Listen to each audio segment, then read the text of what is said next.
How are you? Kwa salama? Salama kabisa. Karibu Sugoi. Asante sana. Is your first time here? My first time here. Feel like telling you gaine mwega. Asante sana. Karibu. Asante. Karibu sana. Thanks so much. Kupata muda wa kuzungumza na Inoro TV. Habari ya Inoro? Salama kabisa. Tunasukumana. Merry Christmas. Merry Christmas to you, my friend. Happy belated 55th day. Ulisherehekea by the way ama hesabu za mwaka ujao? Nilisherehekea, nilikuwa Mombasa na watu wa huko, nikapata gegi. Yeah, I had the opportunity ya kusherehekea na Wakenya tofauti. Yeah.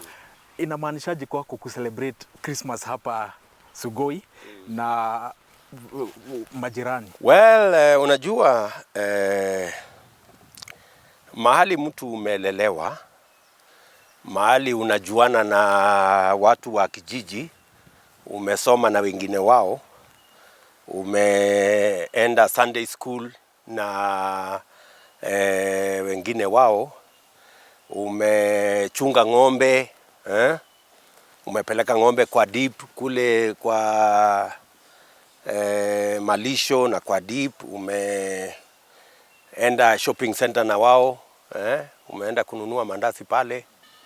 Na sasa unajua wengi wa hawa watu nilishiriki nao katika utoto na ujana. Sasa ni wazee kama mimi. Na sasa tuko na watoto. Na tuko na extended family. Na sasa wengine watu wamehama, wa majirani wapya. So is a very good feeling. Ni nafasi mzuri sana kama na inakuleta nyumbani, pale mahali ambapo you don't mambo ya kuwa naibu ya rais, mambo ya kuwa haya mambo mengine haya ya juju unayaweka kando, tunakuwa villagers. Imekupatia labda muda wa kutathmini huu mwaka na zile pandashuka ambazo umekuwa nazo? Lakini imenipatia nafasi mzuri pia ya kuwa na familia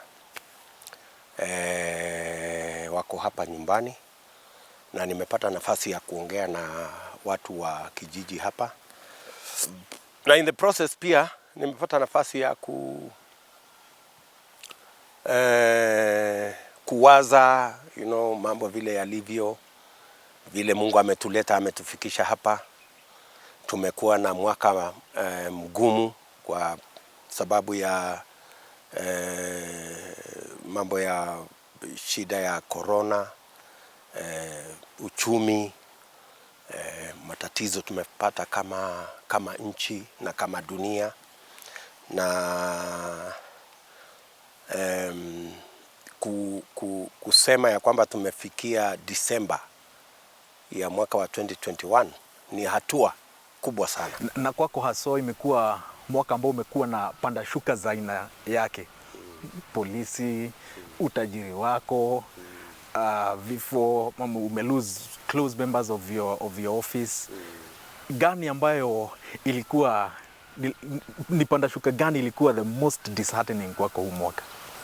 Pale ukimpoteza mtu ambaye amekuwa ni mfanyikazi wako, anakusaidia kazi za ofisi, anasimamia wafanyikazi wa ofisi, hapo ni jambo nzito sana. Ken Osinde amekuwa ni mtu ambaye nilimemjua kwa miaka karibu 15 hivi, pengine hata 20 katika kazi zake za kwanza, lakini nilipata kuelewana na yeye zaidi wakati alikuwa balozi wetu kule Ujerumani, wakati nilitembea katika shughuli za kiserikali, na alikuwa mtu officer ambaye ama mfanyikazi wa serikali ambaye alikuwa ni mtu wa kujitolea. Alifanya kazi yake kwa bidii.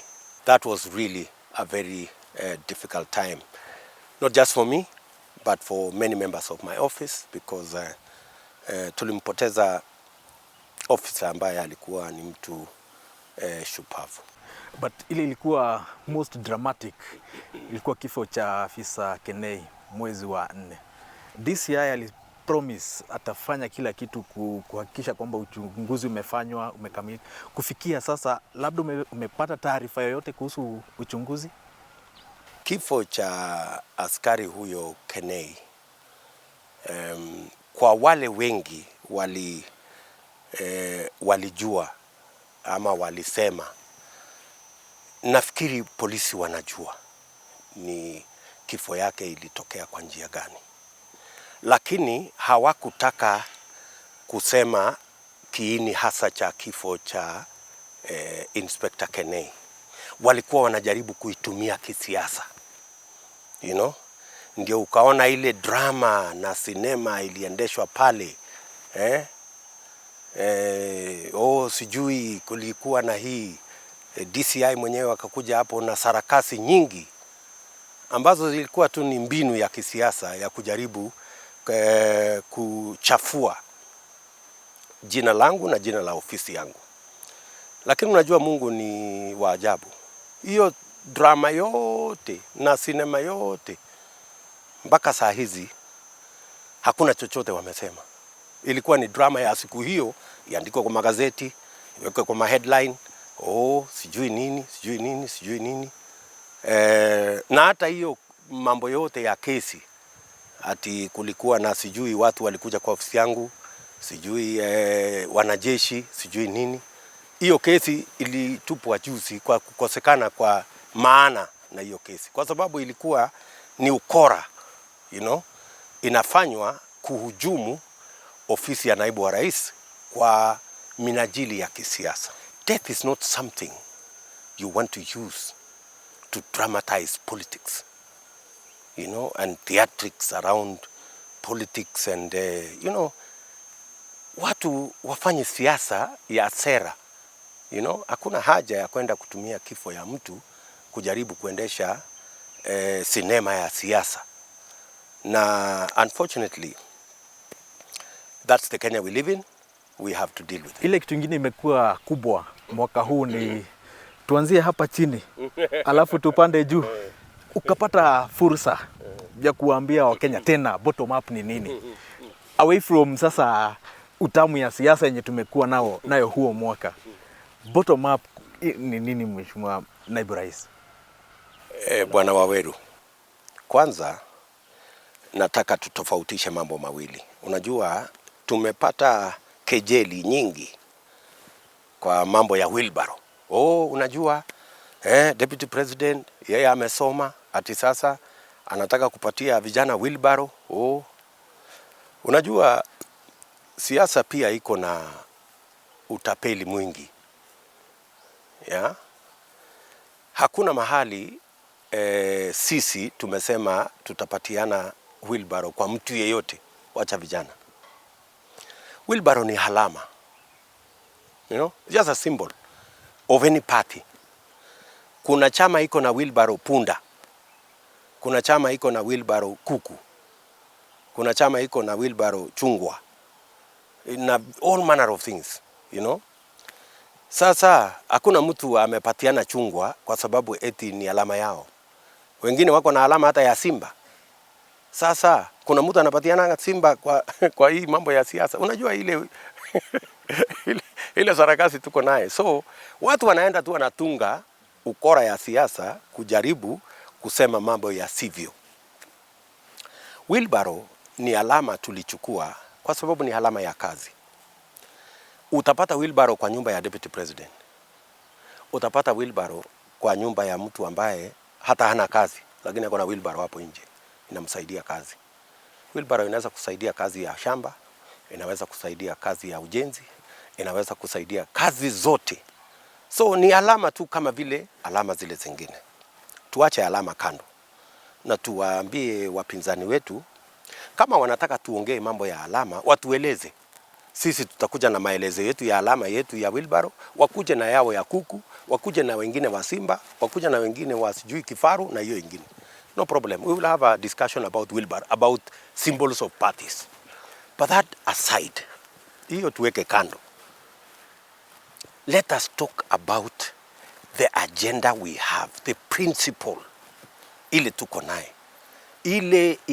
Ile mpango tuko naye ya bottom up. Na nikizungumzia mambo ya bottom up, sio ati ni mambo tumetoa tu kwa sababu ya siasa. It is a proven economic model.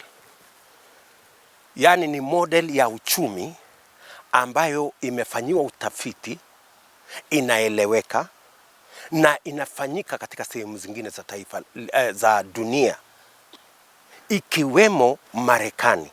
Rais wa sasa wa Marekani Joe Biden, mfumo wake wa uchumi ni kama huu wangu wa uchumi.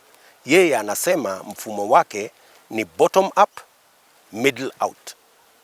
Yetu ni bottom up. Unasikia my friend? Kwa sababu hatujajenga the middle class ya kutosha ndio tuweze kubeba ile uchumi ambao uko juu. Wakati tumetengeneza mpango wa Big Four tukiongozwa na Rais Uhuru Kenyatta, tulitengeneza mfumo ambao ungewainua wengi walio chini, tuweze kubeba Kenya ya watu wengi, sio watu wachache. Na kwa sababu nilishiriki katika ile kupanga mpango wa Big Four. Big Four tumepanga tukiangazia sana vile tunaweza kufanya mambo ambayo yatainua wale walio chini, walio wengi. Hatukulipatia jina bottom up. Mimi ndio nimekuja nikaifikiria vizuri, nikasema kuna mambo tulikuwa tumepanga katika Big Four. Na hata kabla ya Big Four, kuna mambo tulikuwa tumepanga kama serikali tukianza 2013. Tukasema wacha tujenge msingi. Tukasema tutajenga reli, tutajenga mabarabara, tutaunganisha stima na tutaweka msukumo kwa mambo ya elimu, especially tupanue elimu ya technical training. Ndio tuweze kuwapa vijana wengi masomo ya ufundi, teknolojia, taaluma zile zingine zote, ili tuwapange katika nafasi ya kutusaidia kuendesha mpango wa maendeleo wa taifa letu la Kenya. Tukafanya awamu ya kwanza, ikaenda vizuri. Awamu hii ya pili ambayo ilikuwa ni mpango wa Big Four tulikuwa tunalenga mambo kama manne, na nimeongezea matatu muhimu, nimeongezea mawili ndio iwe bottom up. Mpango yetu, kwa sababu changamoto kubwa katika taifa letu la Kenya ni mambo matatu. Jambo la kwanza ni unemployment, ukosefu wa kazi. Jambo la pili ni cost of living. Na jambo la tatu ni mambo ya matibabu. Ukitakmini, ukifanya ile survey ya what are the priority investment areas ya administration ambayo inataka kuinua watu wote. So, katika mpango wetu wa Big Four, tulikuwa tumepanga, tukasema tunataka kuegeza pesa nyingi ya serikali katika awamu hii yetu ya pili, ambayo bahati mbaya haikuwezekana, katika mambo ya housing, agroprocessing, value addition na manufacturing. Hizo sectors ine ikiwa ndio katikati, kutakuwa na sectors zingine ambazo zinafuatilia. Na hii kuegeza katika hii sekta ilikuwa ni target yake, tupate nafasi za ajira ikiwezekana kati ya 2 na 4 milioni kwa vijana wetu wa Kenya ambao ni wengi. Kila boma katika hii kijiji ya Sukoi, ukienda katika kila boma hapa utakuta watoto 2, 3 wamekamilisha shule, hawana ajira. Na sio boma ya Sugoi, every village in Kenya iko na tatizo hilo. Na kama hatuwezi kufikiria kama serikali vile hawa vijana 3, 4 kila familia wamekamilisha shule, mmoja ako na certificate, mwingine ako na degree, mwingine hata ako na diploma, tusipopanga vile hawa vijana watapata ajira, tutawapoteza hawa vijana. Lakini wapinzani wa bottom up wanasema is good on paper. Lakini haiwezi kuwa practical ama accomplished vile unaipanga kama hatujaziba mianya ya corruption. Na wanasema kwamba wewe uko na weak policies ama policies ambazo hazieleweki ikifika ni kupigana na corruption. Mpango yetu ya bottom up has a corruption foolproof anti-corruption mechanism. Matatizo makubwa ya taifa letu la Kenya ni kwamba hatuna mpango ambao unaeleweka, ambayo inajulikana, ambayo kila mtu anaifuatilia. Ndio tuna create gaps ya wizi wa pesa ya umma. Lakini kama tuko na mpango taratibu sawa, mpango yetu kwa mfano ya mambo ya mabarabara, tumefanya barabara kilomita 10,000 kwa sababu tulikuwa na mpango clear. Haujasikia ya kwamba tumekuwa na mambo ya ufisadi kwa mambo ya barabara. Tumejenga 170 technical training colleges in Kenya kwa sababu tulistandardize. Tulisema huwezi kwenda kujenga TTI hapa utuambie ni milioni 50, alafu uende ujenge pale utuambie ni milioni 300. No. Na hiyo ndio ilikuwa mpango ya zamani. What did we do? We standardized. Kama ni barabara, tulisema huwezi kulipwa kama hujaweka lami juu yake. You are paid in terms of landmark, milestones. Tulitengeneza sheria ambayo iko foolproof. Iko na milestones ya kusema ukitengeneza 10% unalipwa.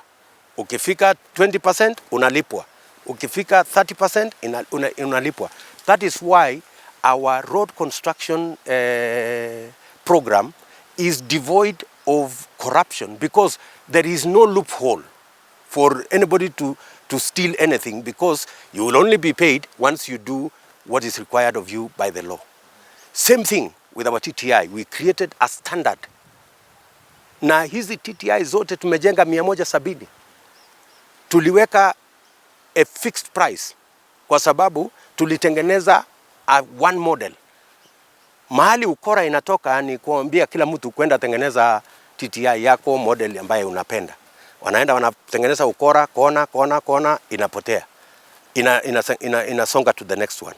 So yetu tunataka ieleweke from the beginning vile tutapanga hiyo taratibu, na kila Mkenya ahuzishwe katika hiyo mpango yetu. Na jambo la mwisho, imani yetu kwa the system ambayo ama institutions ambazo zinapigana na ufisadi. Sisi tunaamini katika bunge huru. Bunge ifanye kazi yake bila ya kushurutishwa. Tunaamini katika ofisi ya DCI ifanye kazi bila ya kupatiwa maelezo ya kisiasa. Ofisi ya EACC ifanye kazi yake bila ya simu ya kutoka mtu yeyote. Mahakama zetu zifanye kazi yao na independence iliyoko. Wale ambao tunashindana na wao wanaelewa msimamo wetu. Ukienda judiciary today, it is our team that defends the independence of the judiciary. It is our team that defends the independence of all these institutions. Hata wakati hawa watu wa BBI walijaribu kusukuma mambo ya ombudsman, kujaribu kusukuma mambo ya kulete mambo ya confusion kwa mambo ya executive na mambo ya judiciary, we stood firm because we believe in institutions. Unakuta mtu anasema yeye atapigana na ufisadi, kumaanisha he doesn't think about the independence of the institutions. What did we do as an administration? Kama Jubilee tulifanya hivi, tukasema EACC mnahitaji vifaa gani? Wakatuambia tunahitaji wakili 100. tukawapatia pesa ya kuajiri. Wakasema tunahitaji vifaa hizi, tukawapatia pesa wazinunue. Tukaenda kwa ofisi ya DPP. What do you need for you to discharge your responsibility independently? Mimi ninaamini kupigana na ufisadi ni kuempower institutions ambazo kazi yao ni kupigana na ufisadi, ili wafanye kazi hiyo bila ya kutumia hizo vitengo kufanya siasa. Leo katika Kenya, my friend, what's going on? Leo it is common knowledge everywhere kwamba inatumika katika njia ya kisiasa. Wewe kama una support upande huu wa siasa, unawekewa kesi, hata kama sio kesi haina maana, unasukumwa kotini. Hiyo kesi inakaa kotini miaka 4, inaanguka, inapotea. Huyu mwingine anasukumwa, huyu mwingine.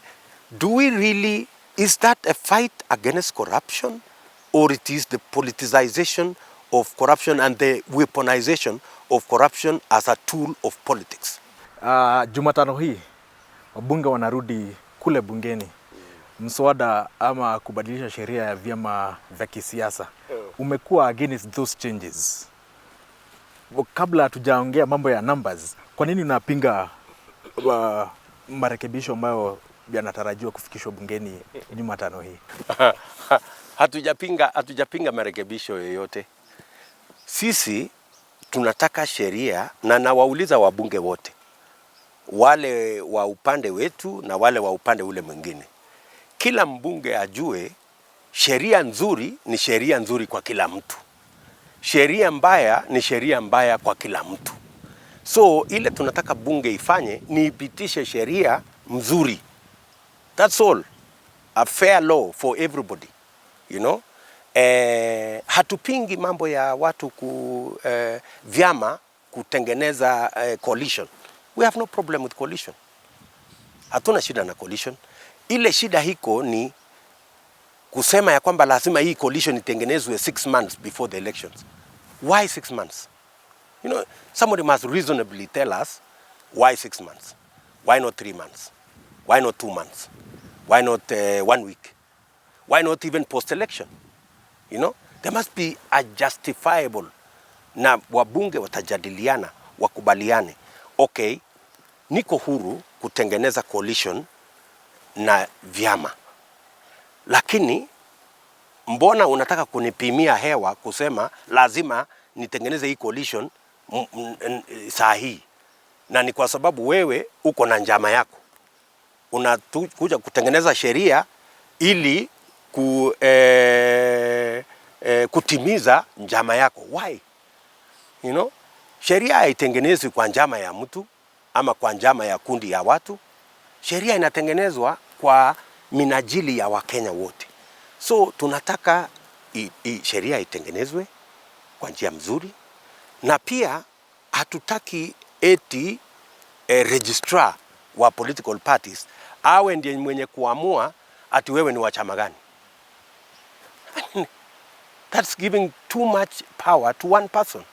Kwa sababu saa hizi Wakenya wengi, hata wewe Waweru, pengine wewe umewekwa katika chama ya sijui ya Gano. Many Kenyans saa hizi wanalalamika ati wamewekwa katika chama, mtu ambaye hujakuwa mwanachama wa hiyo chama, huja apply mahali popote ukuwe mwanachama, lakini katika ile mambo inaendelea kule kwa ofisi ya registrar, watu wamerundikwa kwa vyama ambazo hawako ndani yake. Sasa tukisema registrar ndiye atakuwa anaamua nani ni wa chama gani, pale kutakuwa na a lot of injustice. Kwa sababu mtu unaweza kusimama mwisho, badala ya wewe kupatiwa certificate unaambiwa hapana, lakini wewe si wa chama hii, ni wa chama ingine. So tumesema powers ya mtu mmoja isiwekwe uwezo mkubwa kwa ofisi moja. Lazima kuwe na system ya checks and balances.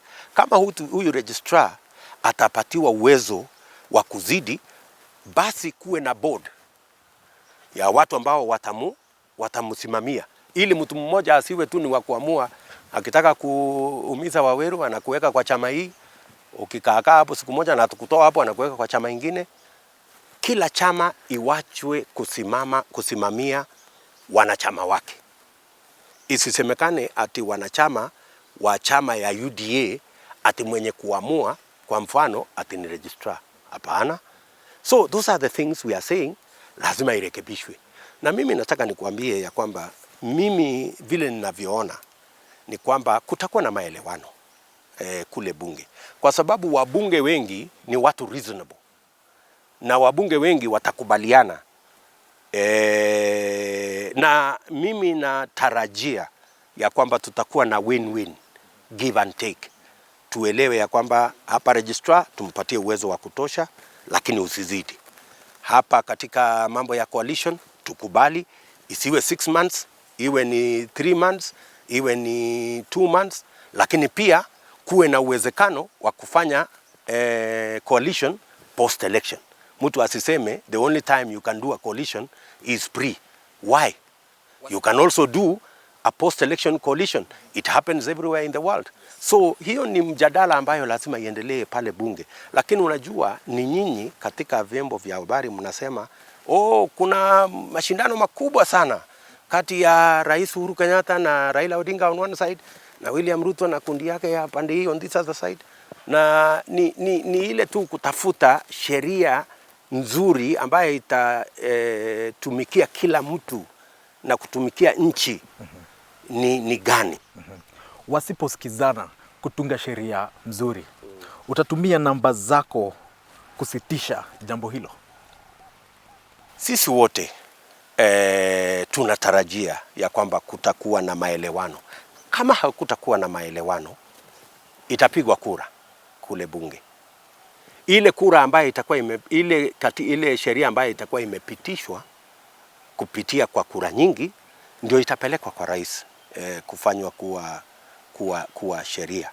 Na kama kuna vipengele kule ndani ambazo zitakuwa kinyume ya katiba, wengine wataenda kotini.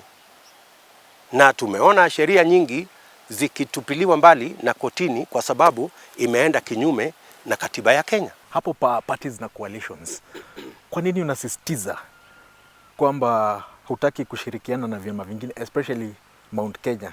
Unataka kila mtu mwenye anakusupport akuwe wa chama cha UDA. Hiyo ulitoa wapi sasa? Ulisikia wapi hiyo? Ukienda kama wakati ulikuwa Migori, sababu nilikuwa na wewe, haukuwa na shida na gavana wa Migori akiwa na chama chake cha PDP. Ume-extend hand of friendship kwa Musalia Mudavadi. Sidhani umempatia sharti la kumaliza chama chake. Lakini ukikuja kwetu, watu kama Moses Kuria wa CCK, watu kama Mwangi Kiujiri wa TSP, wanasema ni kama hauko receptive kwa idea that wakuje mtengeneze coalition wakiwa kwa vyama vyao, sababu unajua wengi wao bado wako kwenye hangover za nominations za Jubilee za 2017. Sasa number 1, na ni vizuri umeuliza hilo swali. Number 1, hakuna siku, kwa sababu nasikia watu wengi wanalalamika, unajua UDA wametupatia masharti ati tufunge vyama vyetu. Hakuna siku nimesema mtu afunge chama yake. Hakuna mtu nimemwambia, ukiuliza Mwangi Kiunjuri, ukimwambia Moses Kuria, hakuna mtu nimemwambia wewe ili ufanye kazi na mimi lazima ufunge chama yako. Lakini mimi niko na sababu ya kujenga chama ya UDA kama chama ya kitaifa. Ile mambo ambayo siwezi kukubali ni kwamba nikuwe na urafiki na wewe alafu uniambie hapa uwezi kuendesha mambo ya chama ya UDA. Ati uende tuweke mpaka ati kona hii ni chama yangu, wewe. UDA is a national party, ni chama ya kitaifa. Hata wakati mimi naongea na Musalia Mudavadi, vile namuuliza, in that same meeting mimi natangaza na promote chama ya UDA pale Mbale outside Musalia's house. Mimi nawaambia watu chama ambayo itatengeneza serikali kwa mapenzi ya Mungu, na mimi na warai muingie kwa chama ni chama ya UDA. Ujasikia nikienda kumwambia ati waingie kwa chama ya ANC ati ndio wakuje UDA, hapana. So wale wote ambao tutashirikiana na wao, unajua mahali shida iko ni kwa sababu watu wengi wanataka kutuambia ya kwamba tunataka tufanye kazi na nyinyi, lakini tuwe na mpaka. Nyinyi hamwezi kuweka candidate hapa, hamwezi kuweka candidate hapo. Shida ya mpango kama hiyo ni kwamba sisi tuko na chama ya kitaifa na hatuwezi kufungia wanachama wetu katika kila sehemu ya Kenya wasimame kama wanachama wa UDA na wapiganie kiti chochote kama chama ya UDA. As you build that future and that national party, probably what we would call the elephant in the room in Mount Kenya is the question of UDA nominations. Despite your constant assurance zitakuwa free and fair, bado kuna watu wako na maswali, and then wako na twofold question.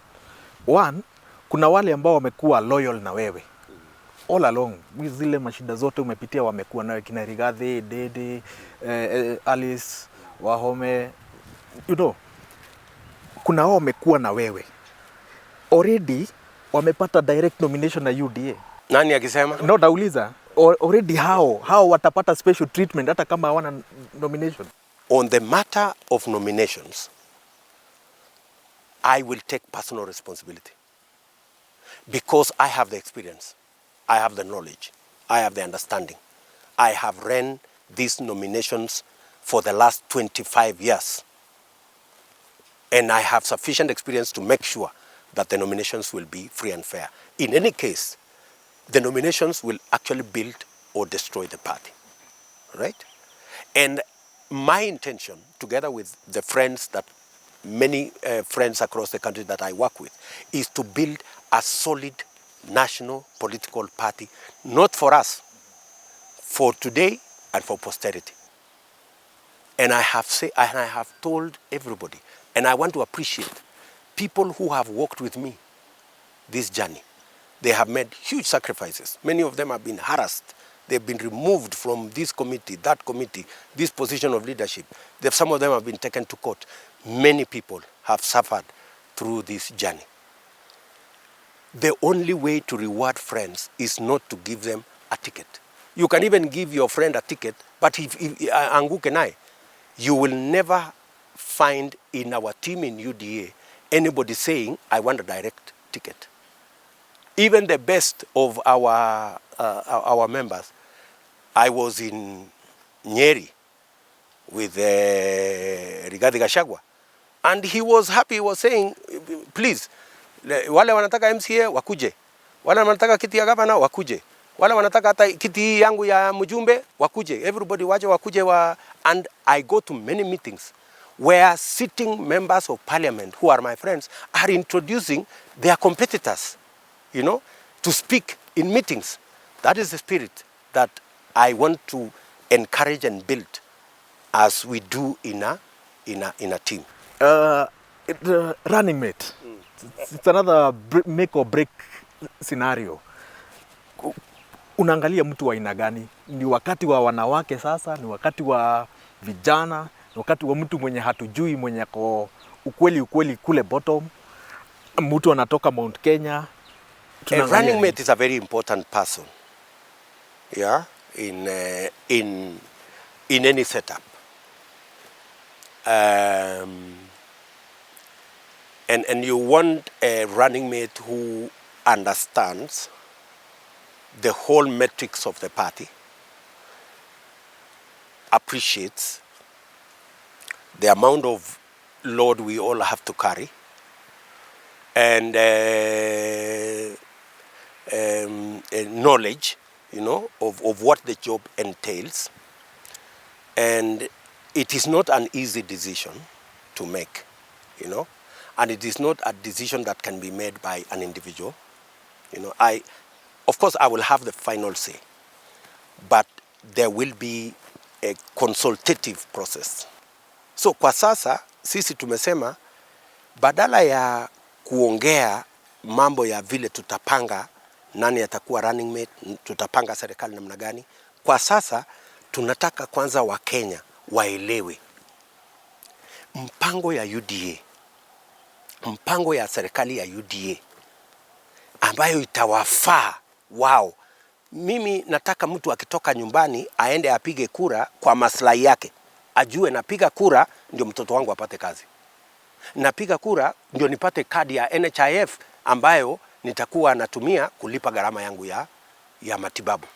Naenda kupiga kura kwa sababu nataka biashara yangu, nipate pesa ya kuendesha biashara yangu na nipate mahali pazuri pa kufanya biashara yangu. Kuna wale wanasema hiyo ni ile mpya nimeanza kusikia Mount Kenya, ya kwamba Mheshimiwa Makamu wa Rais ni mtu wa makasiriko, mtu wa revenge.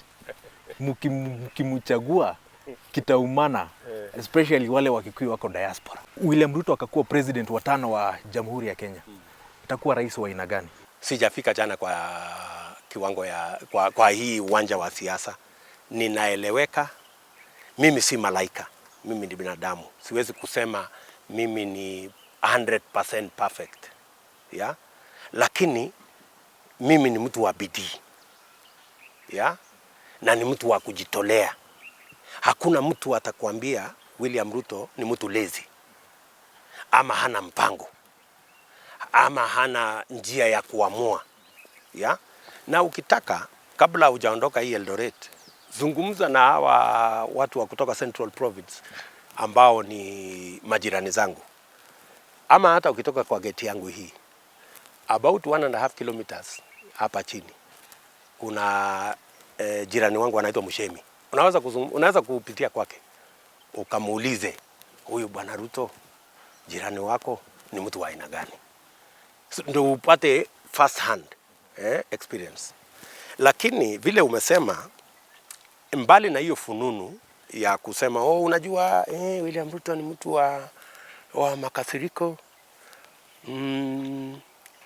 ni kwa sababu wameshindwa na ile mambo yote wamekuwa wakisema. Si unajua Waweru walikuwa wanatangaza William Ruto hawezi kufika kwa ballot. Si walikuwa wanatangaza? Haya, miaka ikaenda, handshake. Hawawezi, hakuna vile unaweza kushindana na serikali. Tuliwashinda Msambweni, hatukuwashinda. Tuliwashinda Juja, tuliwashinda Kiambaa. Walikuwa wanatuambia. Sasa wamehamisha tena. Hawasemi tena ati William Ruto hatakuwa kwa ballot. Wanasema William Ruto atashinda, lakini hatatangazwa. Si ndio wanasema? Ndio hata nilikuwa jana na rafiki yangu mmoja alinitembelea kutoka Busia. Akaniambia sasa hiyo ndio wanaendesha huko, wanasema William Ruto atashinda, there is no doubt. Na kundi ya UDA itashinda. Lakini deep state na system na hii sijui nani hawawezi kutangaza yeye na hawawezi kuruhusu yeye.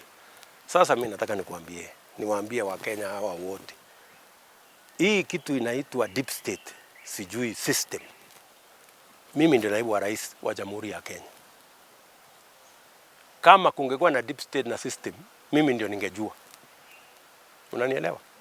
Kama kungekuwa na deep state na system ambaye inaweza kufanya mambo ya uchaguzi wetu 2017 haingebadilishwa na koti, hata ingawaje tulishinda.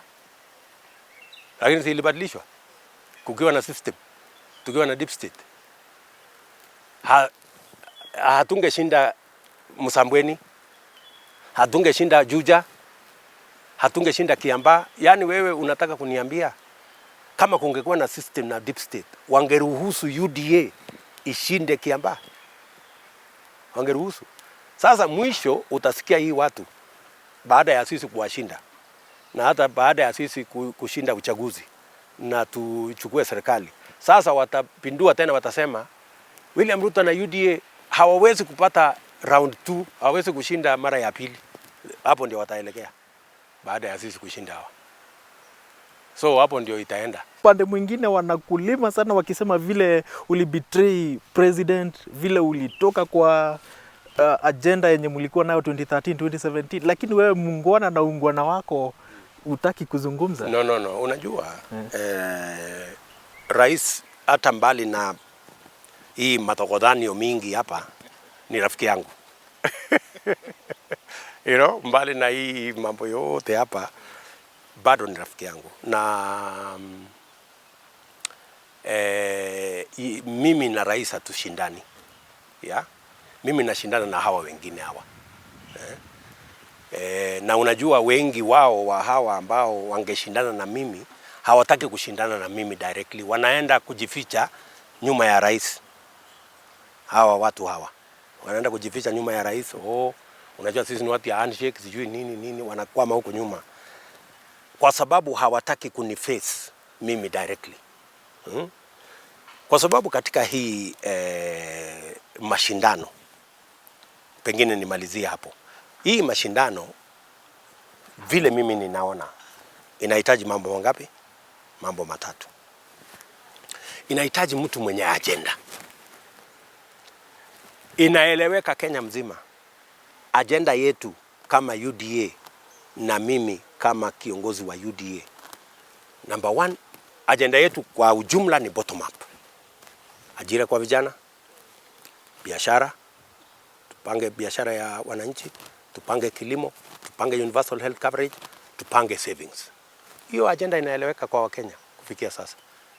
Agenda ya wale wengine, wewe pengine unajua, mimi sijawasikia.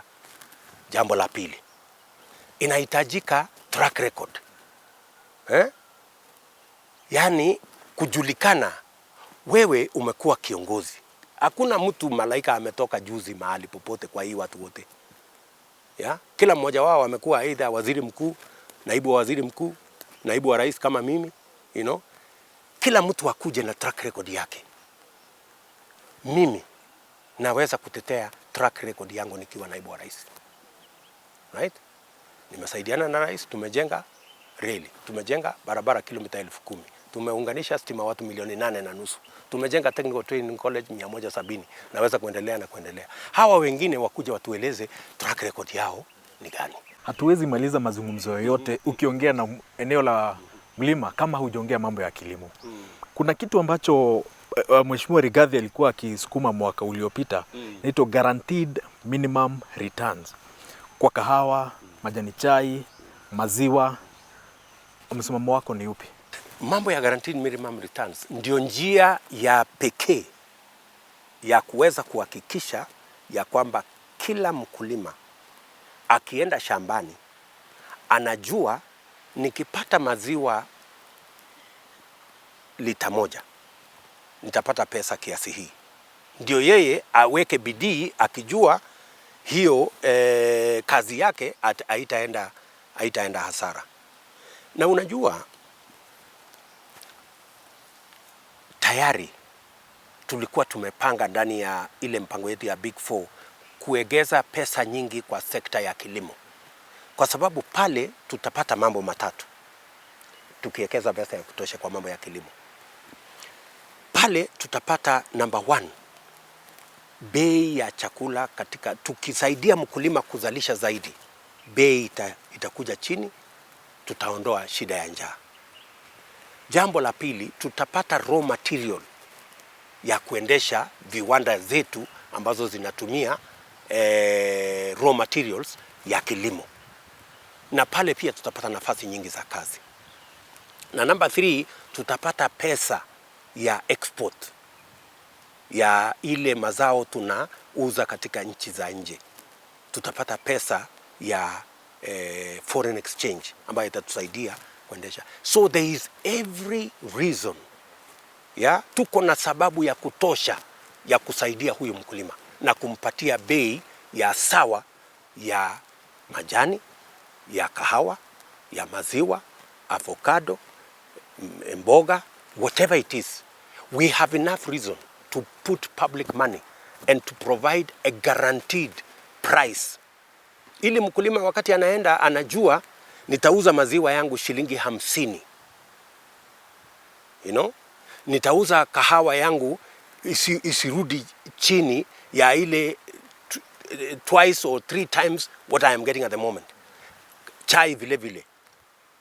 So kama kuna sehemu moja na umesikia mimi nikizungumzia hapa mambo ya kilimo, ni kuhakikisha ya kwamba kila mkulima anapata mapato ya kutosha na insurance ya kuhakikisha kwamba mkulima anapata mapato ya kutosha ni kuweka guaranteed minimum return. Naibu wa Rais William Samoei Ruto, asante sana kwa kuzungumza na Inooro TV. Nimeshukuru sana Bwana Waweru, na karibu katika kijiji yetu hii, na nashukuru sana kwa kuchukua muda wako kunitembelea, na mimi nawatakia heri, nawatakia mwaka mpya wenye fanaka. Salimia kituo yako ya Inooro. Audio tugukinyia ndereti itu waini wa umuthi na munini wa president kuma mwena wa Sugoi kaunti-ini ya Uasin Gishu, njĩtagwo Waweru wa Nyambura. Salimia Nyambura.